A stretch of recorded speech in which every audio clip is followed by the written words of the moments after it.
Thank you very much.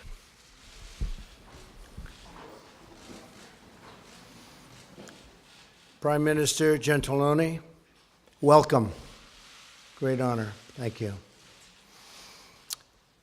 It's wonderful to have you in our wonderful People's House, known as the White House. And so many great Italian friends are with us today. And we renew always the deep ties of history and friendship that link together the American and the Italian peoples. That history traces its roots to the timeless contributions of Italy to civilization and human progress, so true. Stretching all the way back to ancient Rome, through the ages, your country has been a beacon of artistic and scientific achievement. That continues today. From Venice to Florence, from Verdi to Pavarotti, a friend of mine, great friend of mine.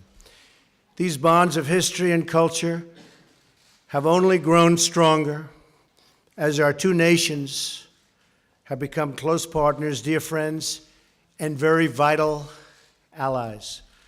Mr. Prime Minister, I'm thrilled that you are here today to discuss how we can make this great relationship even more productive in the years to come. On the economy, Italy is one of America's largest trading partners. A lot of people don't know that. We both seek a trading relationship that is balanced, reciprocal. I love the word reciprocal, because we don't have too many reciprocal trading partnerships, I will tell you that, but we will very soon. And fair, benefiting both of our countries, and we can work together to achieve that outcome, and that will happen. Italy is also a key partner in the fight against terrorism. Italy is now the second largest contributor of troops to the conflicts in Iraq and Afghanistan. I would also like to thank you, Prime Minister, for your leadership on seeking stabilization in Libya and for your crucial efforts to deny ISIS a foothold in the Mediterranean. You fought hard. We're grateful for your role in the anti-ISIS campaign. All nations must condemn this barbaric enemy and support the effort to achieve its total and complete destruction. Also, as you know, Mr. Prime Minister, we have more than 30,000 American service members, families, and personnel who are stationed across your country. As we reaffirm our support for historic institutions, we must also reaffirm the requirement that everyone must pay their full and fair share for the cost of defense.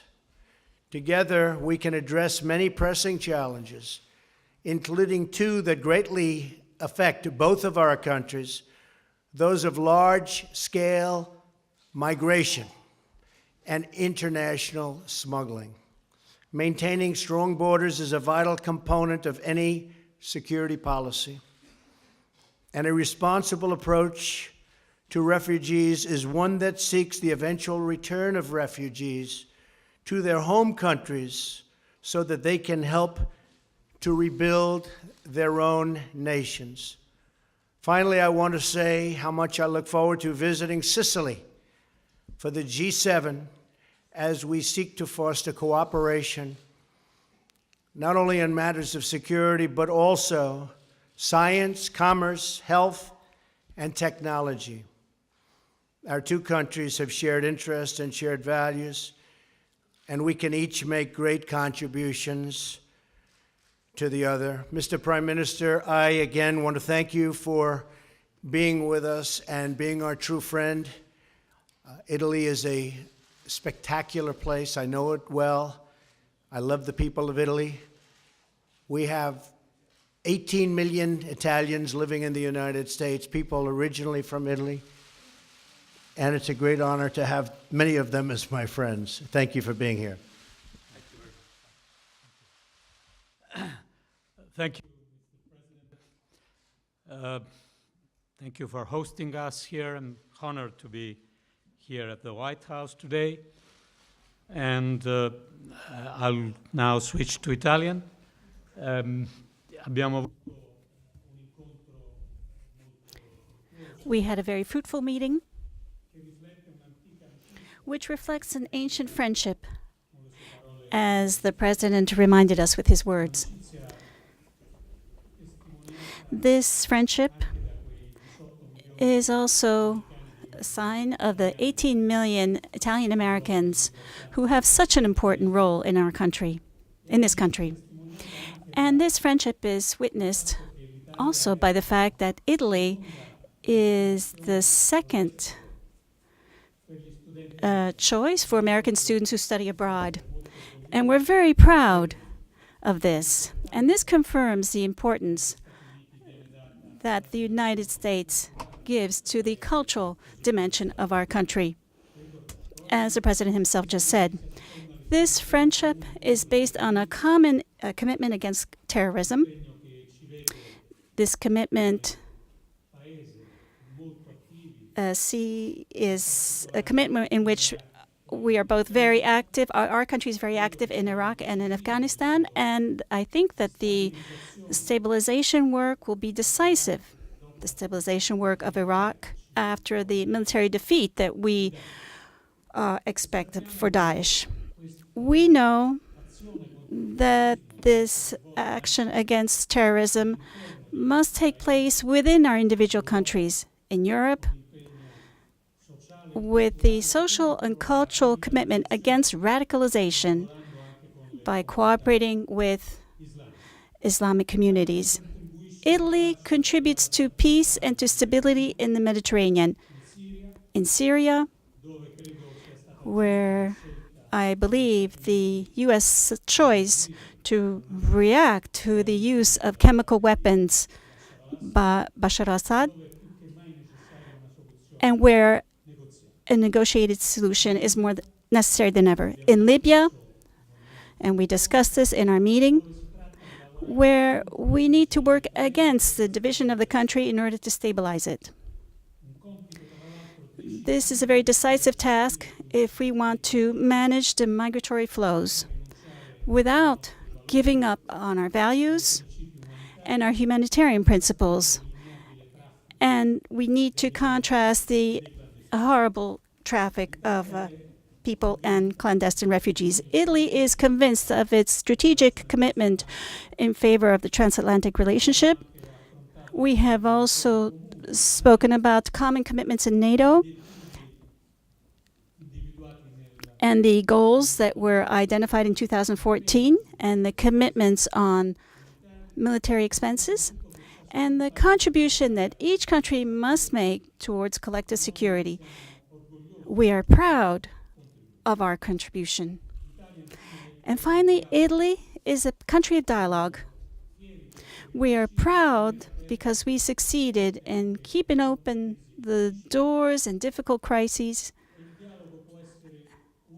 Dialogue can be useful even vis-à-vis Russia, without obviously giving up our unity and our principles, and without giving up our strength and our values. I also told President Trump that we have confidence, even though this is a difficult moment, and we all know it's difficult right now.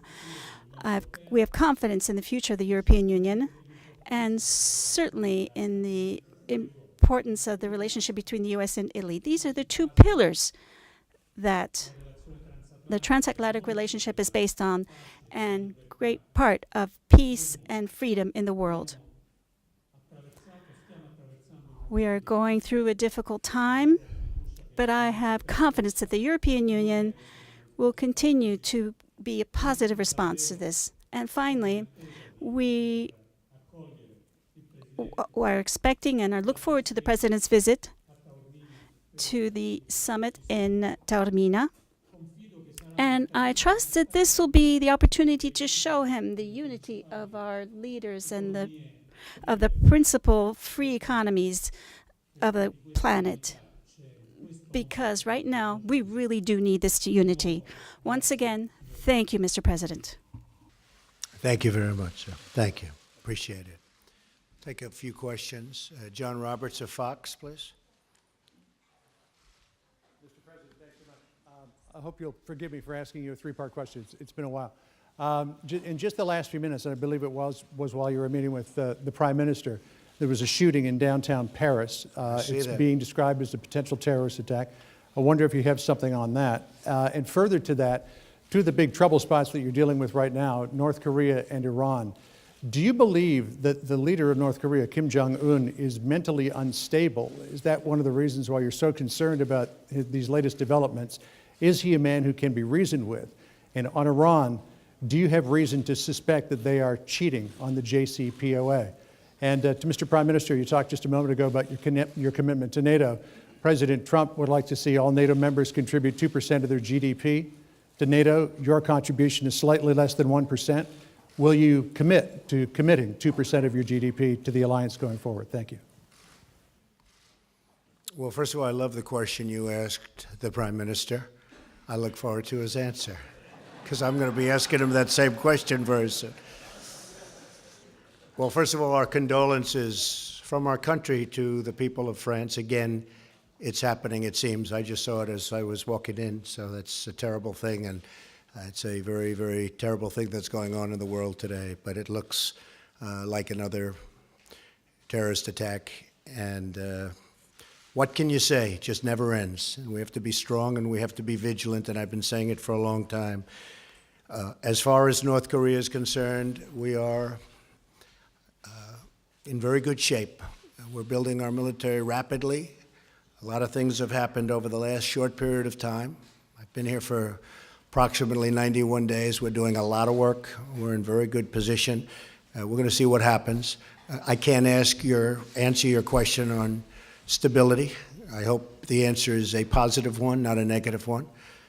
But hopefully that will be something that gets taken care of. I have great respect for the president of China. As you know, we had a great summit in Florida and Palm Beach, and got to know each other, and I think like each other. I can say from my standpoint, I liked him very much, I respect him very much, and I think he's working very hard. I can say that all of the pundits out there are saying they never have seen China work like they're working right now. Many coal ships have set back, many other things have happened. Some very unusual moves have been made over the last 2 or 3 hours, and I really have confidence that the president will try very hard. We don't know whether or not they're able to do that, but I have absolute confidence that he will be trying very, very hard. And one of the reasons that we're talking about trade deals and we're talking about all of the different things, but we're slowing up a little bit. I actually told him, I said, you'll make a much better deal on trade if you get rid of this menace or do something about the menace of North Korea, because that's what it is. It's a menace right now. So we'll see what happens. As far as Iran is concerned, I think they are doing a tremendous disservice to an agreement that was signed. It was a terrible agreement. It shouldn't have been signed. It shouldn't have been negotiated the way it was negotiated. I'm all for agreements, but that was a bad one, as bad as I've ever seen negotiated. They are not living up to the spirit of the agreement, I can tell you that. And we're analyzing it very, very carefully, and we'll have something to say about it in the not-too-distant future. But Iran has not lived up to the spirit of the agreement. And they have to do that. They have to do that. So we will see what happens. Thank you very much, John.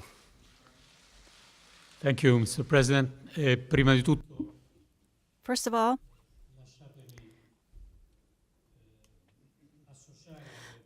allow me to join President Trump's words for what happened in Paris. These words of condolences and closeness to the French people. And this is a very delicate period for them. They're just 3 days before the election. As far as the question is concerned, the commitment has been made. It was made during a NATO summit. And we are used to respecting our commitments. We know that this will be a gradual process. It has already begun. And we know that Italy has certain limitations when it comes to its budget, but despite these limitations, our commitment for common defense is very clear. And as I said earlier, I'm very proud not only of the progress made in our financial commitment, but also proud of the contribution that we give to the security of the alliance in so many areas of the world. We talked about Iraq and Afghanistan, but we could also talk about the Baltic Sea or the Balkans. And in all of these areas, you will see the presence of Italian forces within the alliance, and we are proud of that.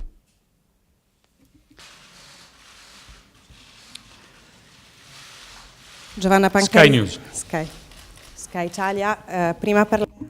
First, for you, President Gentiloni, I wanted to ask you, we saw from this new administration a new type of policy on the international scene, very different from what we had in the past. And one of the last important operations which was carried out by President Trump was in Syria, with a bombing following the use of chemical weapons by the Assad regime. I wanted to ask you, does Italy think or conceive a possibility to take action in more action in Syria? Since my colleague from Fox News did, so I'm going to take as well the possibility to ask you two questions. First of all, about European Union. You have said in the past that Brexit was a great thing and that you think that other countries will follow. So you know that Italy is an important player and supporter of European integration. Do you believe that actually a strong Europe is important for the United States, also looking forward at the French election? And then the second question is that you said that you're looking forward to come to Italy for the G7, and I wanted to know if you're also looking forward, if it's going to be possible to meet Pope Francis during your Italian trip. Thank you. Syria. Syria. We immediately assessed the operation that was ordered by President Trump and decided that this is a motivated response to the use of chemical weapons. We added that it's up to everyone to consider negotiation as the road through which we hopefully can put an end to this infinite dramatic war and come to peace. Italy is not directly involved in the operations, in the military operations in Syria, other than marginal aspects. But it's not our plan to change this attitude. Yes, a strong Europe is very, very important to me as President of the United States, and it's also, in my opinion, in my very strong opinion, important for the United States. We want to see it. We will help it be strong. And it's very much to everybody's advantage. And I look very much forward to meeting the Pope.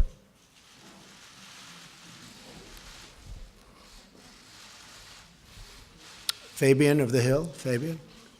Yes. Thank you, Mr. President. Some people on Capitol Hill believe you can get one of two things next week, a vote on health care or a vote on a government funding bill. So my question is, which one is more important to you to have, a vote on health care or a vote on a bill to keep the government open? And Mr. Prime Minister, I want to get your thoughts on a referendum in Turkey that occurred last week. You spoke about democratic values in the European continent, so are you concerned with the results of the Turkish referendum, and is that something that you discussed with President Trump? Okay, I want to get both. Are you shocked to hear that? And we're doing very well on health care. We'll see what happens. But this is a great bill. There's a great plan. And this will be great health care. It's evolving. You know, there was never a give up. The press sort of reported there was like a give up. There's no give up. We started. Remember, it took Obamacare 17 months. I've really been negotiating this for 2 months, maybe even less than that, because we had a 30-day period where we did lots of other things the first 30 days. But this has really been 2 months. And this is a continuation. And the plan gets better and better and better, and it's gotten really, really good. And a lot of people are liking it a lot. We have a good chance of getting it soon. I'd like to say next week, but it will be, I believe we will get it, and whether it's next week or shortly thereafter. As far as keeping the government open, I think we want to keep the government open. Don't you agree? So, yeah, I think we'll get both.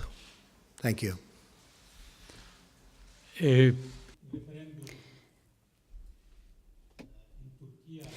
The Turkish referendum is a fact that we must take note of. Leaving aside any debates that can take place about how the vote took place, but I believe that the European leadership have taken note of the vote. The consequences will depend a great deal on how the Turkish government and President Erdogan especially will take into account almost half of the population's expression of a different opinion. Will there be an inclusive approach, or will there be a confrontation in this part of Turkey? This will be very important. For us in the European Union, the other thing that's going to be very important is the respect of the certain fundamental principles. We are members of the Atlantic Alliance, Italy and Turkey, and Italy contributes to Turkey's defense with its own military assets. We believe that among our countries there should be a cooperation.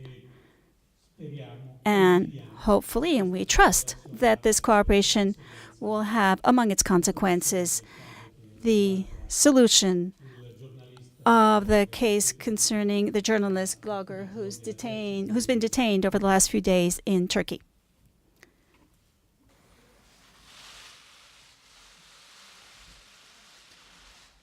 Giornale Radio. Italian Radio. President Gentiloni, you have focused a lot on the leadership, Italian leadership and American leadership, in order to stabilize Libya. What do you expect exactly from Washington? And especially, I'm asking you, what is necessary in this process, in this relationship of cooperation with Russia? President Trump, do you see a role for your administration in helping stabilizing Libya? And do you agree that stabilizing Libya means combating terrorism and ISIS? Would you like to go? Mael,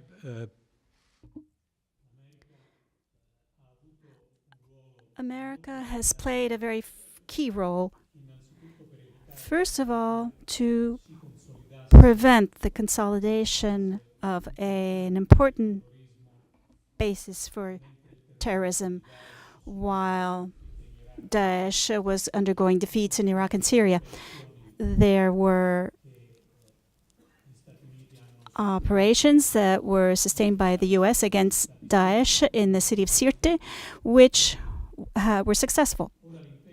Now the commitment must be political, and therefore in the cooperation between the U.S. and Italy and other key partners in the region, the goal is to broaden the basis of a consensus for the Tripoli government, which is recognized by the international community, but which must be able to count on a broader consensus. I believe that one clear goal should be this. We need the region, and we need countries like Egypt and Tunisia that are close to Libya. We need a stable and unified Libya. A divided country and in conflict would make stability worse. The U.S.'s role in this is very critical. I do not see a role in Libya. I think the United States has right now enough roles. We're in a role everywhere. So I do not see that. I do see a role in getting rid of ISIS. We're being very effective in that regard.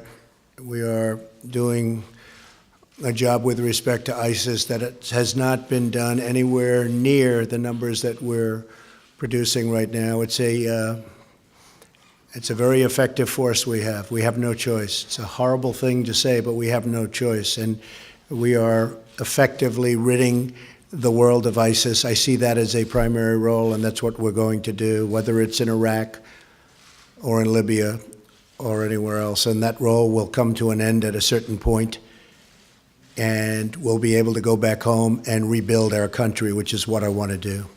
Thank you all very much. I appreciate it. Thank you.